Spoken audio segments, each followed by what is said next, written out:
We'll squeeze this all in. Okay. What's up, PC fam? Welcome to another episode of Chill with Chill. Man, happy to have y'all. Before we get into anything, let's start with the proper housekeeping. Make sure y'all like the video, subscribe if you're not subscribed, all that good stuff. Also, tomorrow it goes down. It goes down. We are down to 8. So it's the Elite 8 left in the PCL. Chill, you still in the game. I know Mars, Pirate, Gifted, I think Hayes still around. I'm not sure everybody that's still, but be there tomorrow and you will see we are down to the 8 best debaters in basketball content, basketball debates as they are in the PCL. Tomorrow is the day to see who will make it to the Final Four. You don't want to miss that. We've had some great debates. It's been, I can't do the math off the top of my head, but it's been at least 50 debates. I mean, and they've all been amazing, fire. They did not let us down. The PCL is going strong. I can't wait for next season so I can hop back in and try to redeem myself. But Chill, how you feeling for tomorrow? You ready? Oh man, the topics are really good, Ox. I think you're gonna really enjoy these topics that we got coming up. And I got a worthy adversary. Pirate know the game. So I'm not walking into this like, I know Pirate know the game, but he got his hands full with me. Yes, he does. He got his hands full with me, just like I know I got my hands full with him. He got his hands full with me. Yeah, I was doing they got the open gym thumbnail. It's crazy. I'm gonna hit clear so we could get that fixed. But yeah, I was talking to Pirate yesterday or day before yesterday. He said he's ready to go. So yeah, we'll get to it. Y'all don't worry too much about the thumbnail. Y'all don't worry about it. We'll get that taken care of. Yep. But anyways, though, Chill, we got some news out of Manhattan. The Knickerbockers and Julius Randle. You care to speak a little bit about that? Well, you, Ox, are very much the team guy.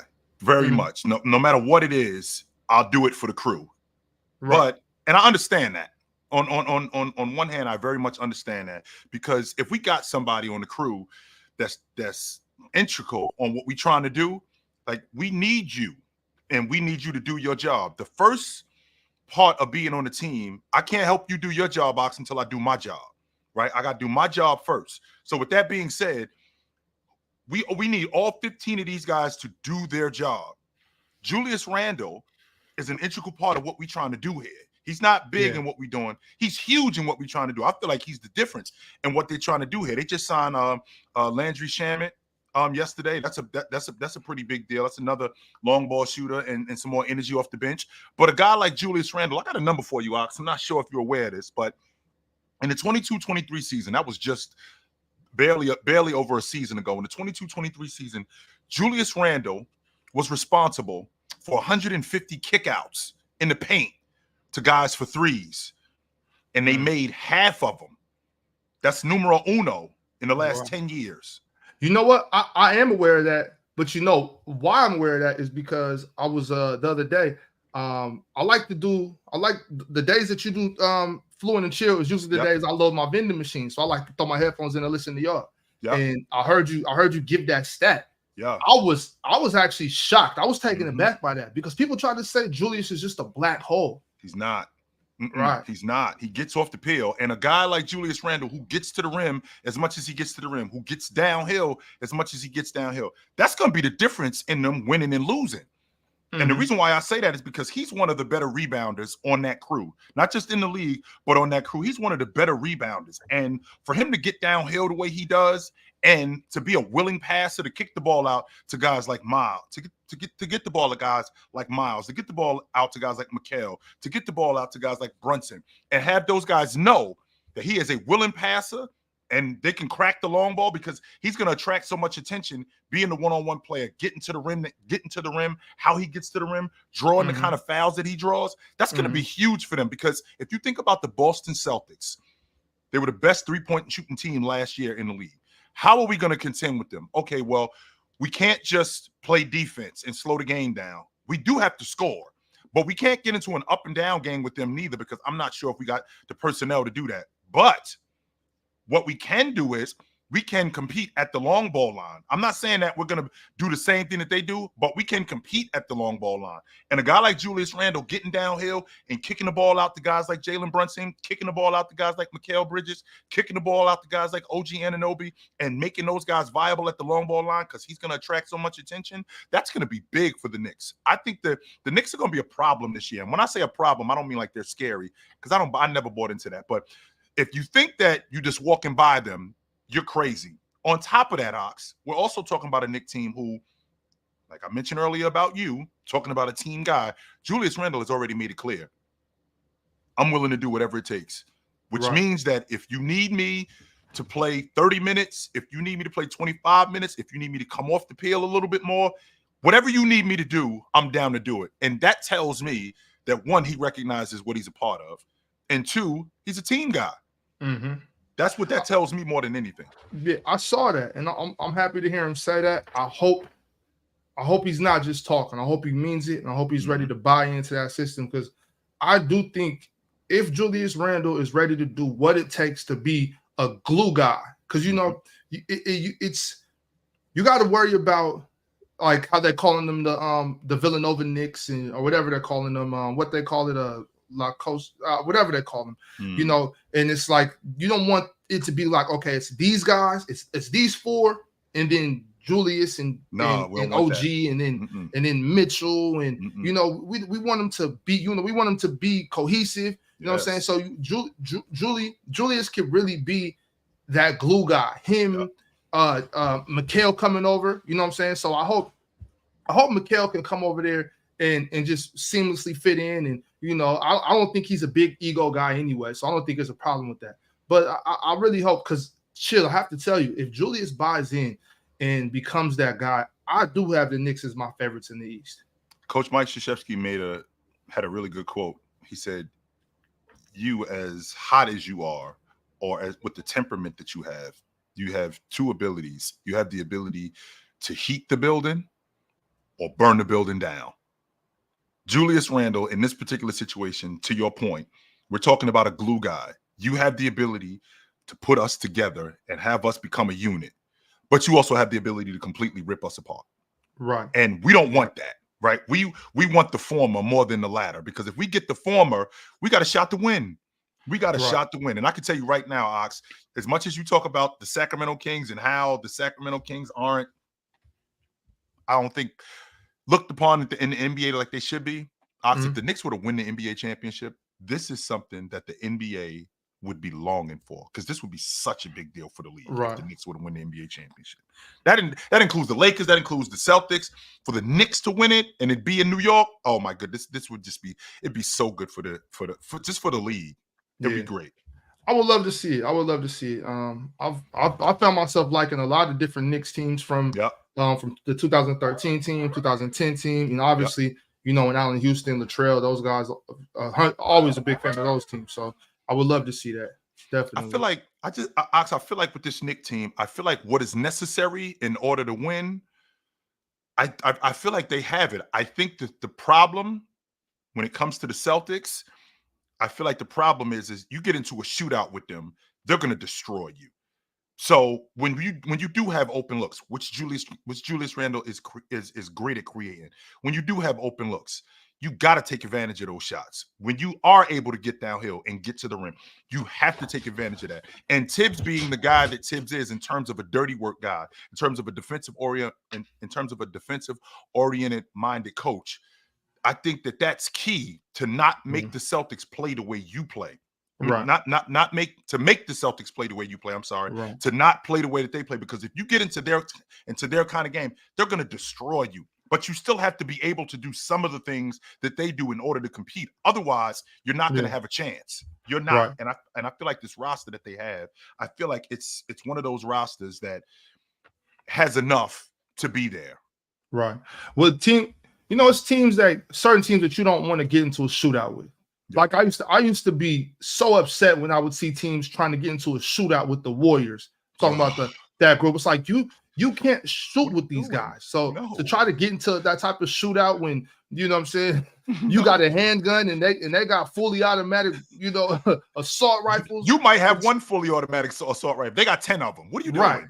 Right. So it's just, that's a bad idea. I don't think the Knicks want to get into a shootout with the Celtics per se. Yep. But in order to get with them, they're gonna have to be able to knock down some three balls. They're gonna have to have stretches where they get hot. You know what I mean? Yep. And I don't think those guys are gun shy. You know what I'm saying? I think those guys I think they're more than willing to shoot when they have to. And like I said, I would take Jalen Brunson. He made me a believer last season. I would take Jalen Brunson going bucket for bucket with anybody in the NBA. There's nobody in the NBA that I'm not willing to, in the middle of the third quarter, like, go ahead, Jack. You know what I'm saying? No, there's nobody that I'm not taking Jalen Brunson to go bucket for bucket with. So nobody.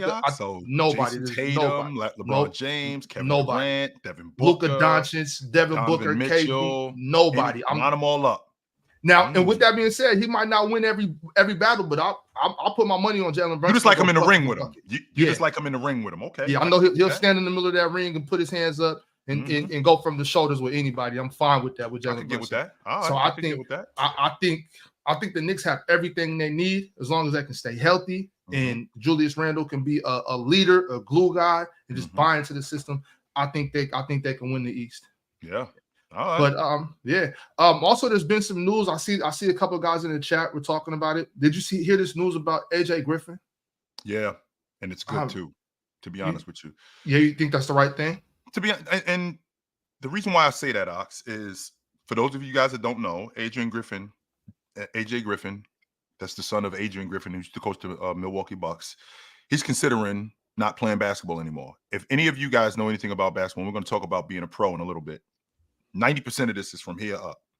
And if upstairs you're not here, then you shouldn't be here.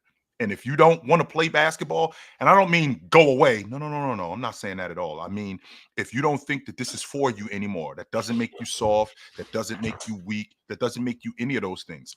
When you're on a team, we need all of you. We don't need some of you or most of you. If you're not here mentally, you can't help us. You can't help yourself, because that's the most important part.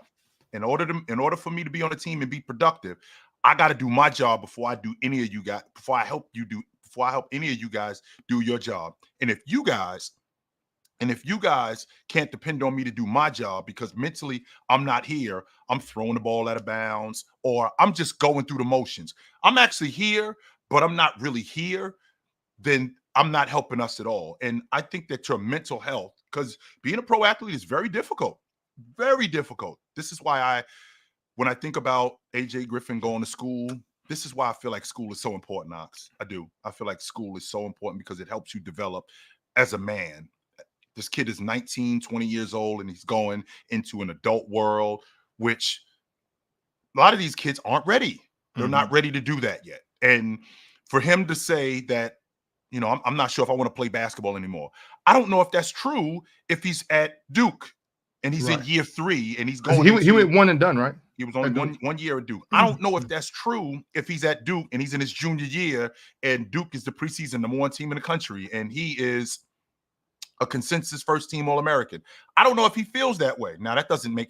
I'm not trying to say he's a front runner or anything like that, but the developmental process is very important. And a guy like AJ Griffin, who comes into the league, maybe he just wasn't ready mentally to deal with this, which would explain why he's considering stepping off. Right. Yeah. I hope he does whatever's good for him mentally. Yeah. Only when it matters, y'all. Yeah. I do hope he gets it together mentally, whatever he has to do, whether it is step away for some months, a season, you know, whatever you got to do. I have no idea what's going on in his personal life. But I really like AJ Griffin. I really liked him at Duke. I think he's a scrappy player. I like the mentality he brings to the game. But you know, a lot of people think, oh man, he's rich. He has money. His dad's the coach. He's got that money. Why would you know what I'm saying? Why would you be upset or disgruntled? Man, we got to remember, like, money isn't everything, man. You got to find what makes you happy. And if it's not being a professional basketball player, man, that's whatever, man. Maybe his calling is being, I don't know, a PE coach or something. Maybe he needs to be around a PE teacher. You know what I'm saying? Go teach some kids. You know what I'm saying? Like everybody's calling is different. So right. I mean, I hope he's okay though. Honestly, I do. Maybe not even being in sports. Maybe it might be something else, right? Right. Maybe it may very well be something else. It might not be this. Or to your point, Ox, maybe I just need some time away because there's nothing wrong with that. There's been plenty of times where people have actually taken steps to take care of their mental health and move away. When they come back, they're better. This is what I mean when I say like going to school is important. I just feel like it's a really important thing because this ain't for everybody, man. It's not. Yeah. Let's get into that, Chill, because that is kind of the main topic that I wanted to talk about today. What is it that makes it where some people can do it and some people can't? I've seen very talented people not be able to make it in sports. I talked to we had the conversation before the tour. I talked to you about myself. I wasn't ready to be a professional until I was like 25, 26. And by that time it was too late, you know? Yeah.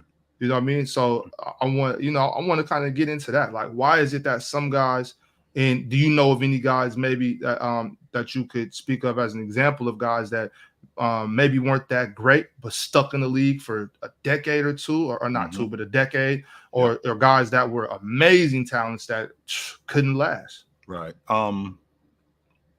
Like I just talked about with AJ Griffin, the game is 90% from the shoulders up. It's what's going on upstairs. And you also need some things to go your way. You do need to have some luck. But with that being said, being a professional is not just playing basketball. It's also being a professional on and off the court. And in order for me to do that, I need to be around people who are teaching me how to be a professional. I need to be around people who are showing me the ropes. It's like any job. You have on-the-job training. When you get a job, they don't just throw you into the job. There's training to show you how to do this. And the majority of the people who are successful, the reason why they're successful is because, one, they've been around people who know how to do this job. They have a passion for the job. They're mentally tough. They know how to be professional. There's going to be instances where, you have problems. That's just part of that. That's part of the workforce. No doubt about it. In basketball, football, these things are no different.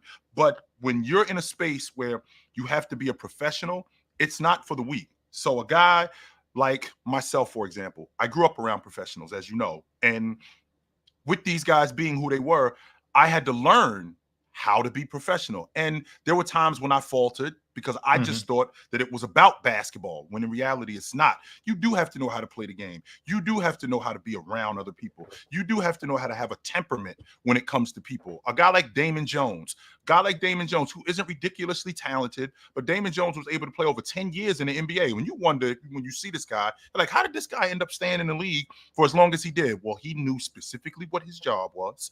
Not only did he know specifically what his job was, he honed it. He ended up honing his craft.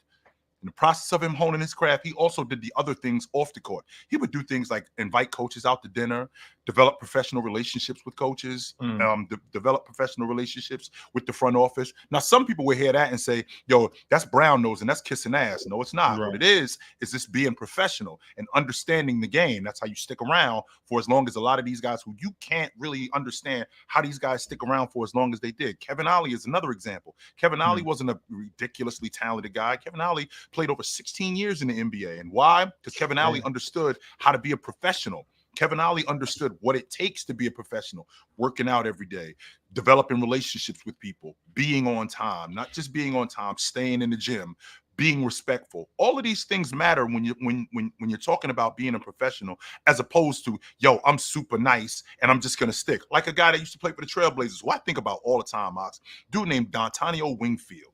I used to dig him, man. Dontanio Wingfield, he was a baller, but he ended up getting himself in trouble. He ended up going to jail. And the reason why was because he didn't understand what it was to be a professional. He still was doing stuff that he was doing when he was growing up.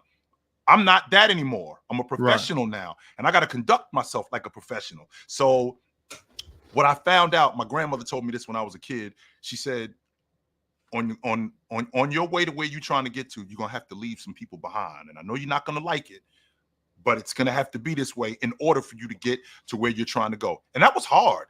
Right. That was really hard, especially when you're growing up with people that you think you're gonna be friends with them forever.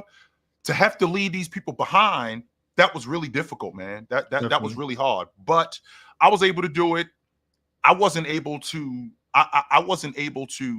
get to that level because part of me didn't like the part of being a professional, the playing the game part. I don't think my game was the issue. I think it was the other things, the being professional with front off. I was the kind of person who I would just shy away from people if things weren't, if I felt like I wasn't getting a fair shake. Instead of staying in there, instead of staying professional, no, I would just end up stepping off, and that kind of ruined a lot of relationships. So when you're talking about being a professional ops, there's a number of different things that come with that. It's not just being a great basketball player.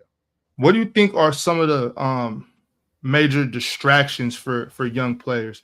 Like maybe like 2 or 3 of like the biggest distractions that young players find when they start playing professional basketball, or professional sports at all in general. Well, one of the biggest distractions is family. You made it, we made it. So now everything that you got, we should have. So that's one of the biggest. That's one of the biggest distractions. So instead of you being able to concentrate on being a pro and doing your job, the phone is always ringing. There's always somebody that's wanting something, and you can't concentrate on what it is that you have to do. Which goes back to my original statement that my grandmother told me. Sometimes you're gonna have to leave some people behind. That includes family. That includes blood. You're gonna have to leave some people behind, because if you don't, they'll completely destroy you. So I think that's one thing. Family is. Then it's friends, because friends, they also think that it's just basketball. When I have to. This is my job now. In the process of this being my job, Ox, I got to prepare every day for my job. I got to stay in shape. I got to work out. I got to be in the gym. I got to study film. I got to do all of these things necessary in order to keep my job. Right. So I didn't just show up here. In order for me to stay here, everybody here can run fast and jump high. Okay, what's going to separate me from the rest of the people? Being a professional, being on time, doing my job, being consistent, staying out of trouble. Now, the people that I'm hanging around, if those people aren't about that, then I got to cut those people off. Yeah. That's one of the main reasons why some of these guys, they don't end up materializing like we think that they should, because they can't cut off people. They can't. And I think those are the 2 main things that I think are, and not understanding the business of basketball. So you might get traded and take it personal, when in the end this is just business, right? This is just business. This is all this is. This is business.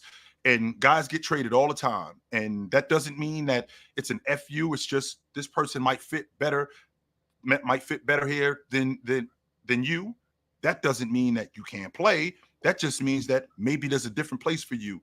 But you being a professional, or you not being professional, you don't realize that, and you go, man, I don't want nothing to do with this. I'm getting the hell out of here.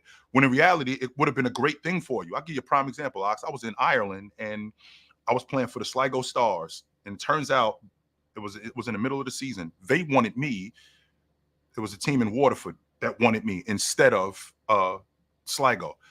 Why don't I just stay over there and go to that team? I was like, nope, I'm going home.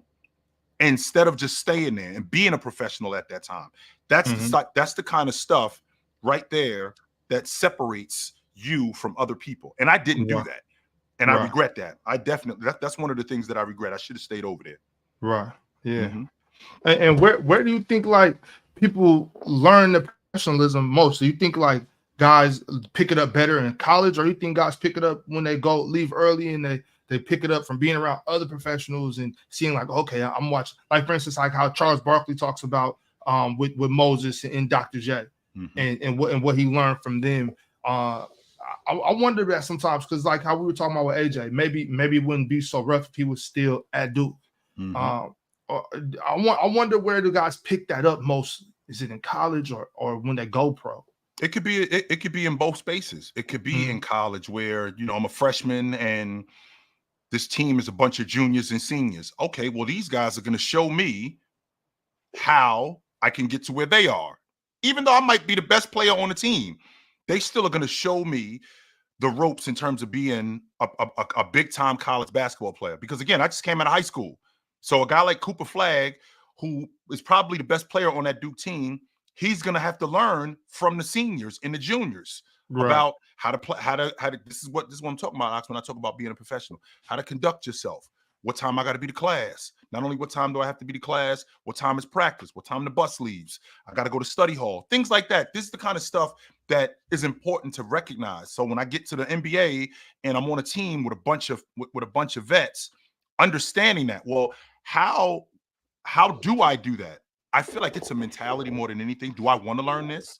Am I raised where, I'm just entitled to get this, as opposed to understanding that, this is how things are done, and this is how you're going to be a professional, and this is how you're going to last. I think it's a mentality more than anything, Ox. And a lot of these kids, I think they could stand staying in school because I think that it would help them. Right.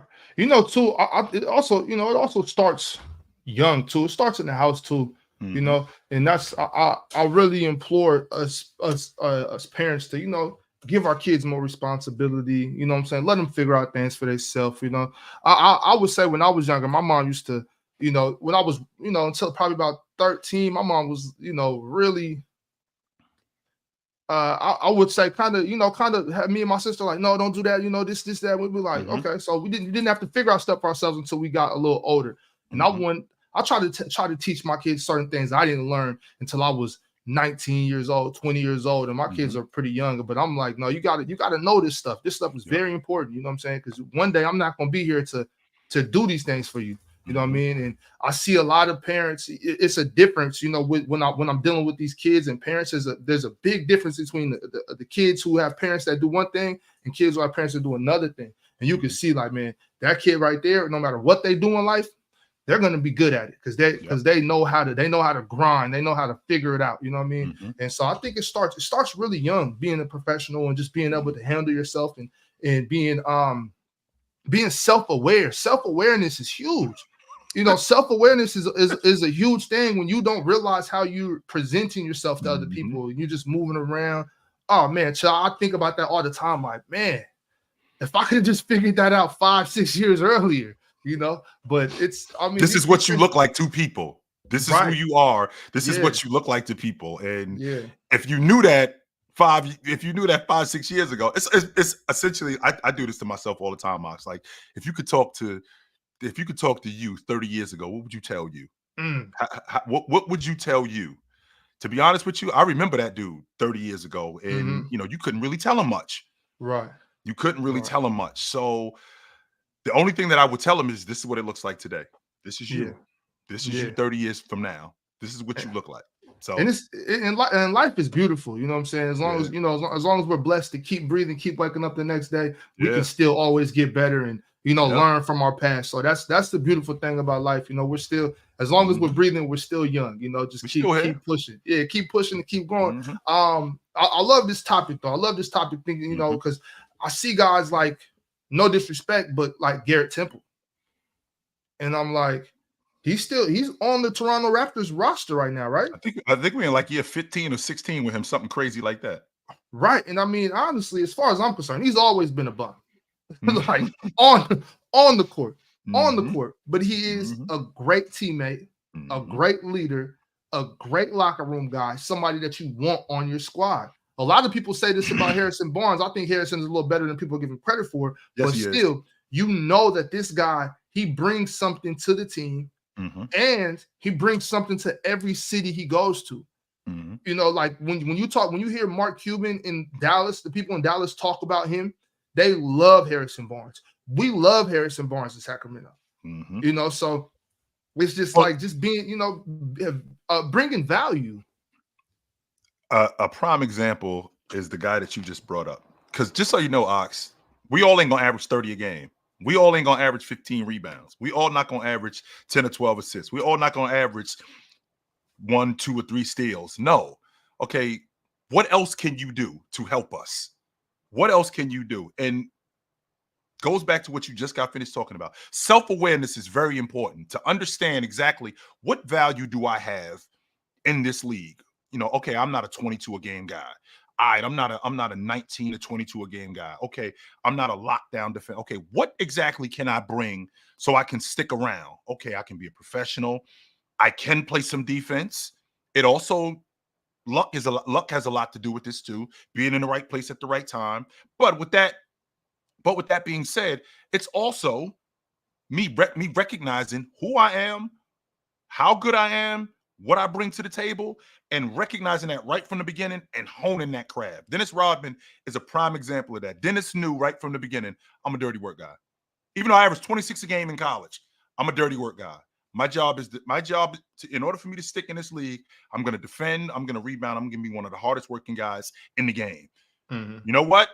I'm always going to have a job. Just like Ox, when you talk to me about how your mother schooled you to the game, my uncle did the same thing to me.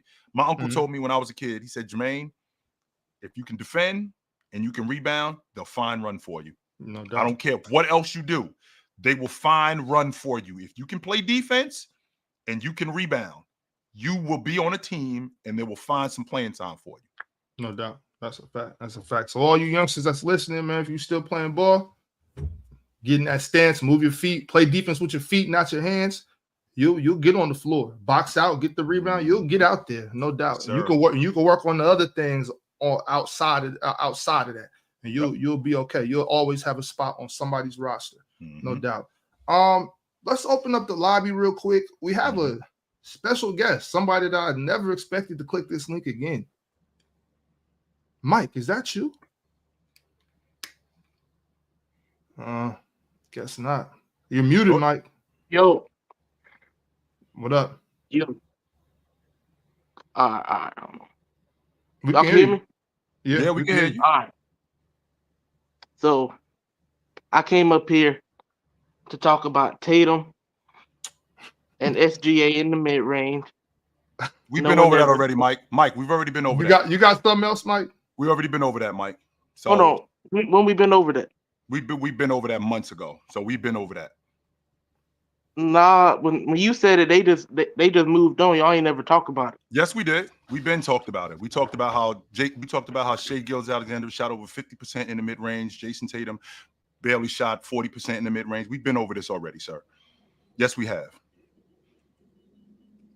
I ain't here. All right, so let's get back to this Chris Paul versus Scottie Pippen. We've been over this 1,000 times. I already fried you on this. I already did. Chris Paul versus Scottie Pippen is I already fried you on this. What are we doing, Mike?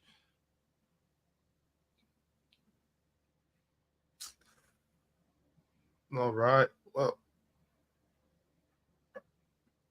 okay, Mike. All right. Yo, Winters, what's up, fam? What's up, brother? I can't hear you, bro. Yep, there you go. Now. Yeah, what's going on, fellas? How y'all doing? Hey, so because you're the OG, you know, you played the game. Well, you've been covering basketball. Both of y'all been covering basketball longer than me. I want to ask y'all something because I was watching some of the 2000 games like last night, a couple of them last night, and I don't know if it's just me. Do you see the difference between I think the difference between the role players back then and now, I think the role players back then actually knew how to play the game of basketball. Like, yeah, I think today's game, they're more skilled, but I think the IQ is low. I think the simple things, like the simple passes that you make, certain things about IQ, I think that's different. Is that a right assessment? Let me ask you this. Let's take the role players out for a second. Let's just talk about the players overall. Of the players in the game today, how many of them, when you watch, can you honestly say, all right, this dude knows how to play basketball? If I got to go by percentage-wise, I got to say 20%. So that's 1 out of 5 guys actually know how to play basketball, know how to slip a screen, know how to actually set a back screen, know how to come off a curl cut. Now, you might think that, he's professional, so he knows how to do this. No. Yeah. That's not the case at all. A guy doesn't know that. I've seen plenty of guys who set back screens that don't know that the guy who sets the back screen normally is the guy who's open, because the guy who sets the back screen, the help is going to go to your man and you're going to be open. He doesn't know that. So what he does, he ends up flaring to the free throw. He ends up flaring to the long ball line. He doesn't even drop. He doesn't even know where to go. And a lot of these guys, when you're coming off screens, instead of continuing to come off the screen, they'll die at the screen. It's a lot of things, intricate things. We're talking about playing basketball. Ox is a big fan of basketball players. I watch players to see what exactly it is, your technique when you're blocking out, when you get into a defensive stance. How long can you hold that stance? Are your hands busy? Are your feet moving? These are things that basketball players do. And I don't know how many guys in today's game know how to play basketball. And it's not their fault neither. And the reason why it's not their fault is because nobody's teaching them the game. It's get to the pros. That's it. We can get you to the pros as quickly as possible. I'm not going to show you exactly how to play. Mari Stoudemire said, I'll never forget this. He said, and this was in like year 8 or 9. He said, quote, nobody taught me how to play defense. I mean, this is a dude this is an all-pro. This is a dude that's in the league for 10 years saying, quote, nobody taught me how to play defense. So understanding how to help, understanding how to be in position to rebound, understanding when to hedge, things like that are really important when you're talking about being a basketball player. And I don't see a lot of basketball players in the game today. I see a lot of athletes. I won't argue that. I see a lot of athletes. I don't see a lot of basketball players. Yeah, because I went to the gym. I went to the gym probably like 3 days ago. I just went in to get some cardio in. And as I'm walking past like the basketball court, you see kids playing. And like probably I say maybe 1 or 2 kids out there was actually doing like the things that you talked about, was actually doing those things, was actually being like, because like, okay, so like when you said how long can you be in the defensive stance, you got some cats who it's like they'll play defense for 5 seconds and then just like, okay, I'm gonna go. As soon as the ball goes, they standing up. As soon as the ball goes, they standing up. I'm gonna get lazy again. Mm-hmm. And as I'm walking by, I'm only seeing like 1 or 2 kids play the whole time. Mm-hmm. You know what I mean? And it's and I think I think for me personally, as a fan of basketball, I just think we need to get back to that playing real basketball, because when people tell me, I don't think I'm gonna see it in my life. I don't think I'm gonna see it in you in your lifetime, because you're a lot younger than me. I don't think I'm gonna see it again in my lifetime. I think in your lifetime you may see it again. You may. Man, I hope so, because like I'm not saying I don't like watching basketball, because I love watching all type of basketball, whether it's high school, whether it could be middle school, elementary, pros, or whatever. But I just want to see the coaches get back to like, and especially AAU coaches, because I feel like AAU is probably one of the biggest. To me, it's a sham. Mm-hmm. And I hate to say that because I play AAU basketball. To me, it's a sham, because I don't think, because I think for AAU, it's all about, I don't think it's team ball no more. I think they took the team ball element. Like I give an example. I think basketball is so messed up, like LeBron James sons. Yeah. I feel like it's so messed up that we can't let them be who they are. We expect them, Bronny's gonna be a bust. Bronny's not close to LeBron. You hear stuff like that, and it just goes. That's what I'm saying, and it just kind of throws me off. Like, it's only a few players who you could put in that conversation with him. So it's like I just think now basketball today has become, they set realistic expectations for kids nowadays, and then tear them down when they don't meet those expectations, instead of just letting them grow and just letting them learn the game of basketball.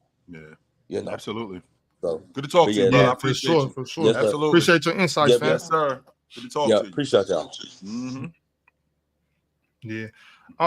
We got a super chat from the Tribe One. He says, it happens a lot, but the reality is players are more skilled and more knowledgeable about the game than before.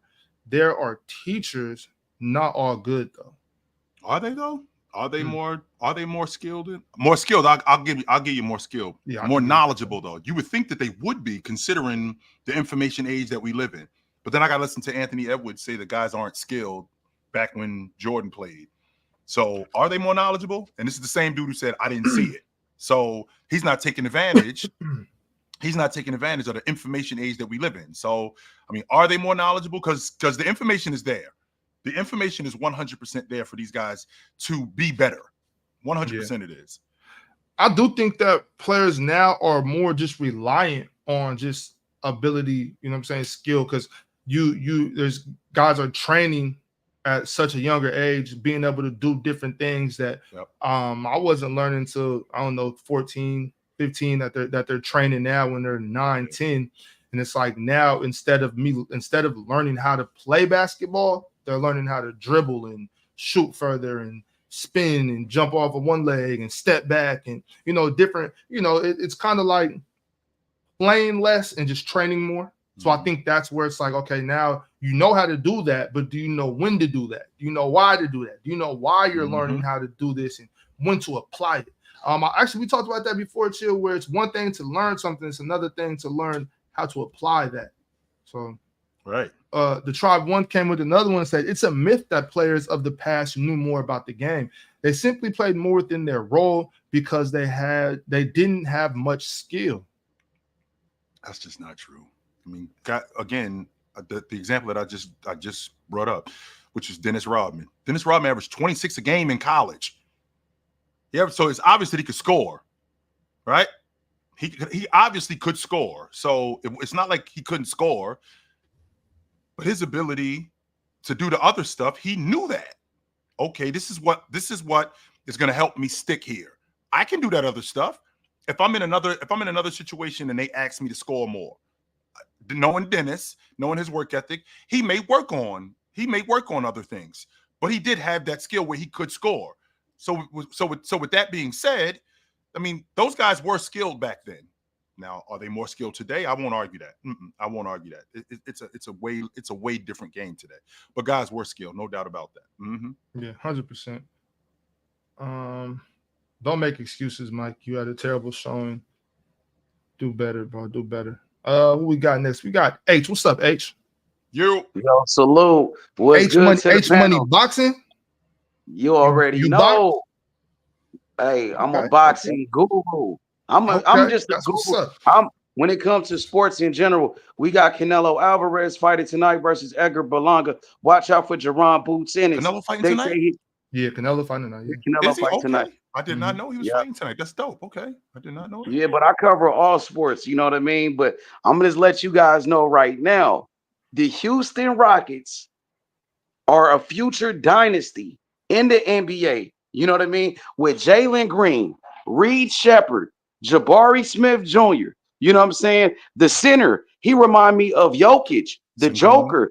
That dude is a beast, bro. The Houston Rockets got a bright future, bro. What y'all think about the Houston Rockets? I also tell you how I feel about them. I think they're a top 5 seed this year. This season coming up, I think they're a top. I think they are what Sacramento was 2 years ago. I think they are what Oklahoma City is in terms of surprising people. I think the difference is Ime Udoka. I think what they didn't have was the discipline. What they didn't have was the work ethic. They didn't have all of that. I mean, I take that back. They did have the work ethic. They didn't have the discipline. They didn't have the know-how. And I feel like Coach Udoka instilled that in them, which would explain why they were at the doorstep last year of the playing tournament. And I feel like this season, they recognize where they were last year and how much closer they're going to be this year. And I think they're going to sneak up on a lot of teams. I think they're a top 5 seed. I'm a big Jabari Smith fan. He reminds me of Derek McKee. I've said this to Ox more than once, more than twice. Of the playoff teams, of the 16 playoff teams, 80% of them, Dillon Brooks is a starter on those playoff teams. Like, people look at Dillon Brooks' antics. He's a starter on a playoff team. He does the things necessary. He'll score the basketball. He can defend with the best of them. People saw what happened when y'all played the Warriors and Steph Curry had him in the blender. What they don't talk about is how he had Steph Curry boxed up the majority of the game. They don't talk about that. That's stuff they won't talk about. I think you're going to move on from Van Fleet soon, but that's why Reed Shepard is there. I think Jalen Green, I think that he takes a step this year, and Sengun is the future. Now, the question is, how long are you going to be able to hold on to these guys? That's the $1 million question. And if you can hold on to these guys for a while, then the Rockets are going to be a problem in the future. I won't argue that. Yeah, absolutely. And we didn't even mention the rookie from last season, Amin Thompson, the twin brother. And also you have Cam Whitmore, bro. And he's a dog. Cam Whitmore is a dog. Best heavyweight in the history of heavyweight boxing, in your estimation. Who is it? Oh, man. It's so many great heavyweights. Pick one. Of course. You know how I am, Ox. Pick one. Who's the best heavyweight in the division in your estimation? If I had to pick one of all time, of course, got to go with the greatest, man. Muhammad Ali, man. You know, the legendary. You can't go wrong with Muhammad Ali. But as far as new boxers today, I want y'all to watch out for Jerron Boots Ennis. Jerron Mm. Ennis. They say Mhm. he's the next Roy Jones Jr., bro. He's a great fighter. Check him out. Roy was so Yeah. nice with them damn hands. Man, Roy was so Yeah, nice with them that's hands. that's high praise for Boots. I like Boots, but Mhm. Roy, that's high praise. Man. Man. Lennox He looked Lewis like is my the guy, just so you know. Yeah. Lennox Lewis is my guy Like Lennox. of all the heavyweights. And I know you talk about Ali. I know people talk about Tyson. Nobody talks about the fact that Larry Holmes held the belt for the longest of anybody in heavyweight division in history. He held it for 8 years. Can't nobody else say that. With that being said, Lennox is my guy. I never seen somebody that counterpunched like Lennox did. I never seen anybody with the defense that Lennox had. I like Lennox. I'm a big fan of James Toney. Ali is the greatest, but if I had to tell you my favorite, it had to be Smoking Joe Frazier though. Smoking Joe. Yeah, me too, bro. Yeah, just the way that he fight, bro, because he was like a small heavyweight. So he had to do all the little things to win the fight because he was undersized at the heavyweight division. So I really do like Joe. He actually is my favorite too. You know what I mean? Mhm. So one more thing I want to talk to y'all about is the 2025 NBA draft. I have this draft as one of the greatest drafts of all time with I heard it's gonna Cooper be Flag. stacked. I heard it's gonna be stacked. Yeah. I did. I heard Cooper it's gonna be Flag, stacked. Ace Bailey, the Ron Harper's son. Dylan Mhm. Harper is a beast, bro. What do you think about this draft, y'all? I don't know much about it yet. I just heard that it's gonna be serious. Dylan Harper, he was the #1 player in the state of New Jersey. I think he's going to Rutgers this season. And from what I understand, he's the real deal. We already know about Cooper Flag. I mean, there's the Cooper Flag sweepstakes. I don't know much about the rest of the guys, but Ace something was Bailey, brought bro. to something Ace was brought to my Bailey. attention. Something was brought to my attention not too long ago. You know, we talk about the 96 draft, we talk about the 84 draft, we talk about the 2003 draft. You know the draft we don't talk about nearly as much? We don't talk about the 17 and the 18 draft. Yep. Those two drafts, the players in those two drafts, how awesome they were. Don't forget, Donovan Mitchell was in that draft in 17. Jason Tatum's in that draft. De'Aaron Fox is in that draft. Bam is in that draft. And then you got the 18 draft with Luka. Malik Monk was in that draft. I'm sorry. I apologize, Ox, if I left that out. Malik Monk was in that draft. So I don't think we talk nearly as much about those drafts. Now, to your point about the 25 draft, I got to go do my homework because I heard Ace Bailey is the real deal. I already know about Cooper Flag. And Harper's kid, I already know about him because Tahad Pettiford, I went to high school with his father. So he was the number 2. He was the number 2 player in the state of New Jersey, going to Auburn. So I already knew about Harper. So I'm going to be paying attention more. Yeah. I'm probably going to have to watch more college basketball this season early than I did last year. Bro, that dude Ace Bailey is a monster. I think he might be better than Cooper Flag. He remind me of Tracy McGrady. He going to Rutgers with Ron Harper's son.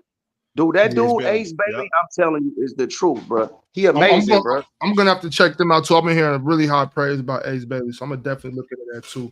But H, it's gonna be a shorter show today. So got to keep it moving. For sure, my guy. Hey, thanks for having me. Y'all check out my channel, H Money Boxing, man. Salute to y'all. Doubt. I'm gonna subscribe right now. Mm-hmm. Okay. Yeah, that's what's up. I forgot Canelo was fighting tonight. I'm gonna have to check that out. I am. I didn't know that neither. Yeah.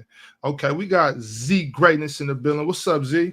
Or Zai Z? How you say it? It's Zai, bro. You can hear it. I'm hot. Okay. Mm-hmm. Yeah, hot. We got you. Yep, you hot. What's up? What's up, fellas? Good afternoon. What up? You know what I'm saying? I'm gonna just start off by saying, you know what I mean? I'm a little, you know what I mean, a little fan of y'all show. I watch y'all every day at work and shit. But it's the first time I get to, you know what I mean, talk to Uncle, you know what I mean, Ox. So I wanted to touch on that fucking I'm sorry for cussing, that situation y'all was just talking about with the kids. Man, they not working on those skills and stuff. It's the mixtapes and stuff that ruined it, man. They see so many highlights and stuff. They just go in the gym and just work on a jump shot and handles instead of, you know what I mean, working on like making key passes, working on like playing the ball boxing one drill, you know what I mean? And they're not just working on like real fundamentals. They're working on like just jump shots and just dribble moves instead of like, how many kids do you see in the gym doing lane slides and you know what I mean?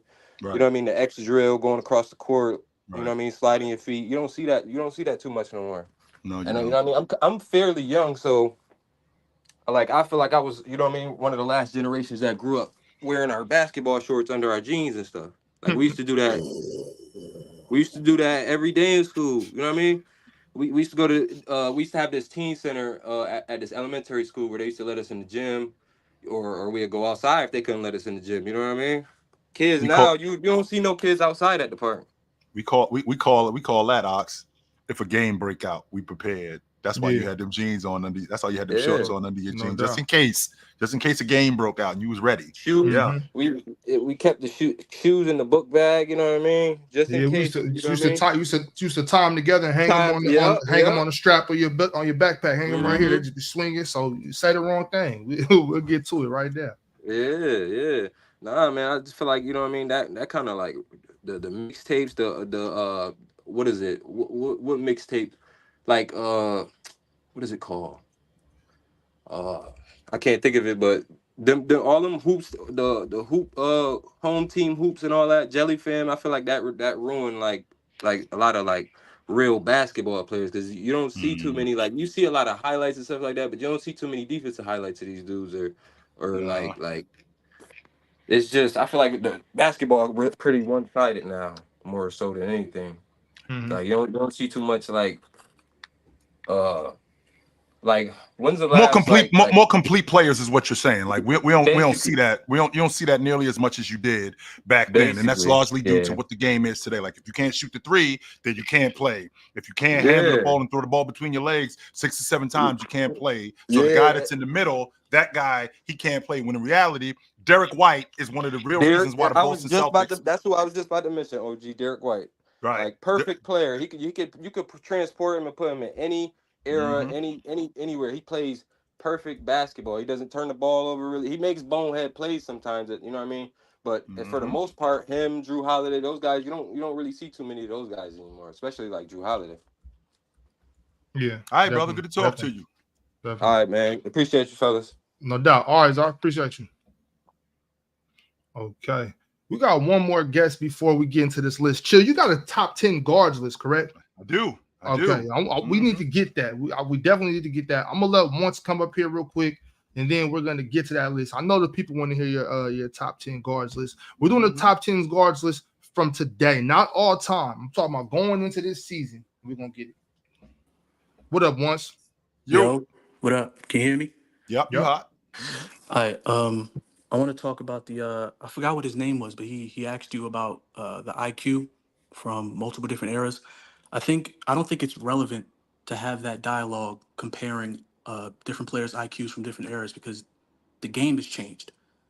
Fundamentally, you can argue it's the same, but systematically it's changed. I can take a player, the smartest player from the 60s, and if I transport him to the early 2000s or even now, he won't know what to do. And it's not because he's dumb or he doesn't understand the game on a high level, but it's just because the game that he played it's not the same being played today. And the biggest example I can give you is the concept of a spot up shooter. The spot up shooter in the 90s or even the early 2000s, his job was to simply make open shots, whether to give space to the scoring option. But in today's NBA, the spot up shooter, you not only do you have to shoot the ball at 38, 39, 40% for teams to even guard you, but you also have to make quick decisions with the basketball. You have to be able to attack closeouts, get to the rim, make connected passes.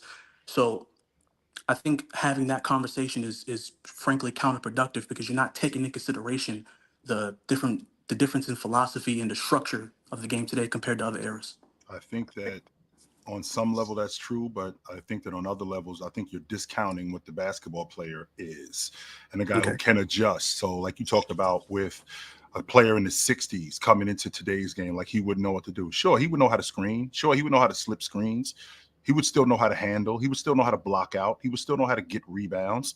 He would still know how to curl cut. Now, same thing with the guy in the 90s who he got closed out on. He wasn't just shooting the basketball when he was open. No, he got closed out on, and he had to put the ball on the floor, and he had to kick back to the point guard, or he had to stay in the mid-range or get to the basket. He did have to do that, and it's a little bit more advanced today, but I do think that guys adjust to it off the strength that they are basketball players. Now, to your point, now there may be some things that may be a little bit more advanced that, okay, sure, I'm not sure about that. That might be a little bit much for me.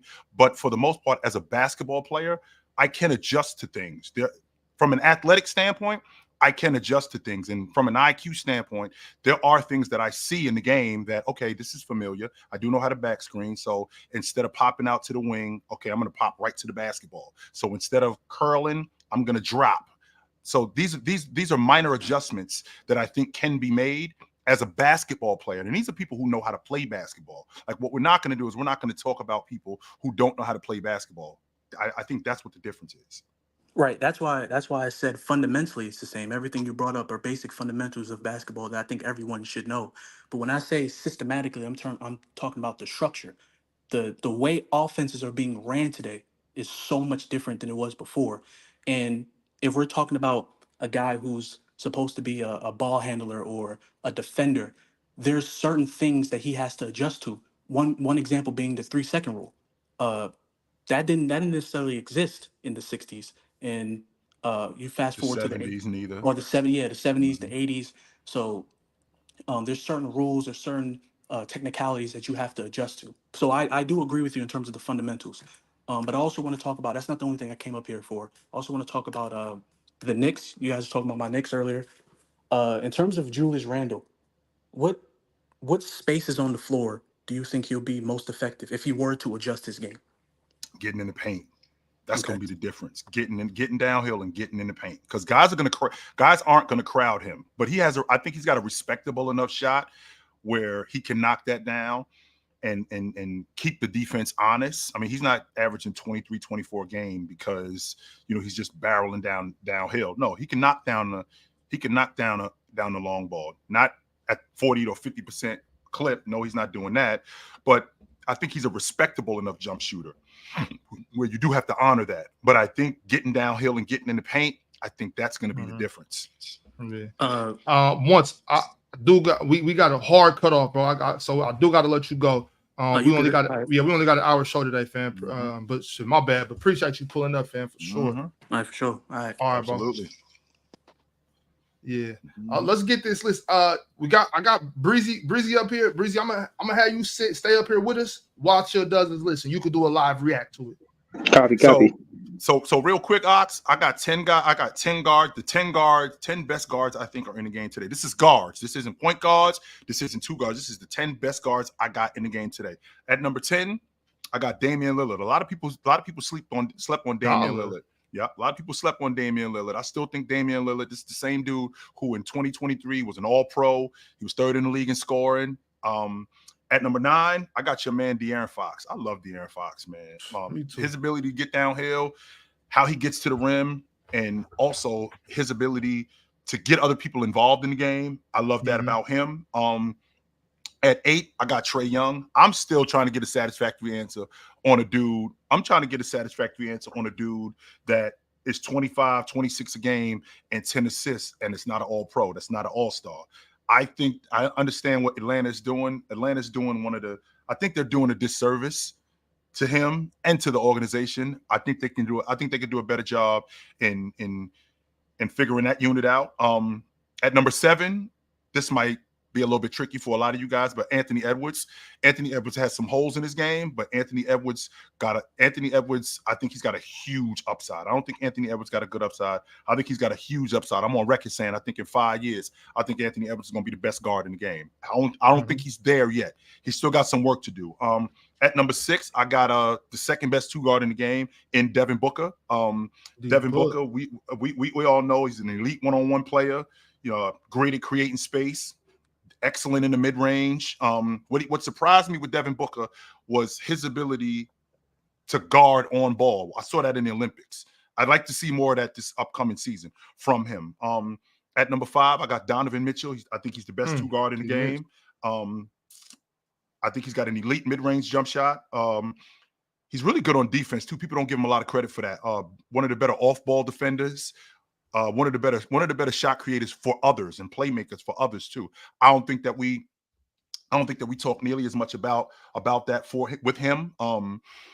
At number 4, he cracked the list. It's Jalen Brunson. I mean, Jalen Brunson in Ox's estimation. I mean, he could go band for band with anybody. And not only that, he showed that he could throw a unit on his back and take him far, and he was able to do that. I definitely respect that from Jalen Brunson. At number 3, I can't argue this. It's still Steph Curry. I mean, Steph Curry's still one of the top 5 guards in the game. He's still elite off the ball. I still think he's the best shooter in the game. There isn't anybody that's as good as him offensively that can shoot the basketball and get off shots like he does. So I think it's Curry. At number 2, I think it's SGA. Yeah. He plays with great pace, and we already know who SGA is. And at number 1, it's Luka. So these are the 10 best guards. And 2 honorable mentions I had. Ja is going to reintroduce himself. Not only is Ja going to reintroduce himself, but Jamal Murray is too this season. Jamal Murray. Mention. Yes, sir. Breezy, what you think about this list? Yeah, I was trying to poke holes in it. That's a tough list, bro. 1 through 10 is solid. You know what I mean? I thought he was probably going to mention Tyrese Halliburton, but it's hard to say where he would be in this 1 through 10. He would probably be in the bottom half of it. But this is a solid list, bro. It's just a solid list. I can't even debate it for real. I hate to see Trae Young over De'Aaron Fox, but other than that, I'm not mad at it though. I'm not mad at this list. I think this is pretty accurate. Pretty accurate. Nah, it's spot on. But you said D Mitch is the best 2 guard in the game. So do you value the? And it seemed like okay, you got all point guards in front of him. So do you think the point guard is more important than the 2 guard in today's basketball? I just feel like I feel like these dudes, they just do a little bit more than him. That's all it is. I feel like these guys in particular do a little bit more than he does. So he would actually be higher if guys converted more. If those guys converted more on, like, he gets Max Strus open shots, he gets Wade open shots, he gets Mobley open shots. If those guys converted more, yeah, I think he would be a better playmaker, but that's where I have him at right now. And chill, this is the list you expect going into this season, right? This isn't okay, cool. Yeah. Well, all right, Breezy, we're gonna let you go, fam. We're gonna got a shorter show tonight or this morning. All right. But yeah, appreciate you pulling up though. My bad, Breezy. Yeah, chill. I don't hate that list. Like I said, I like it. I know some people feel like Kyrie or Tyrese should have had that 10 spot instead of Dame. Yeah, I mean, it's not bad though. It's not bad. It's not bad. Yeah. Well, today was a shorter show. Like I said, sorry y'all. I do gotta go take care of some business, but we will be back next Saturday. Next Saturday show might look a little different, y'all. Might look a little different. It looked like it looked right now, but next week it might not look like this. I'm just saying. Right. Next week it might look a little different. Y'all just make sure to be there. Don't miss it. And make sure you don't miss the PCL tomorrow. Tomorrow, 6 p.m. Eastern. Be there. Don't be late. It's the last 8 debaters. The best 8 basketball debaters in the world are coming together tomorrow to duke it out. Y'all don't want to miss that, man. Don't want to miss that. We appreciate y'all for showing up today. Man, make sure y'all take care of yourself. Drink some water. Love yourself. Chill. You got something for the people? Put on a suit. Drink water. Don't drink and drive. Hey, man, call your mother. Call your mother. And if you're ever in the Portland area and you had too much to drink, hey, man, my man right here, pick up the phone. He'll come scoop you.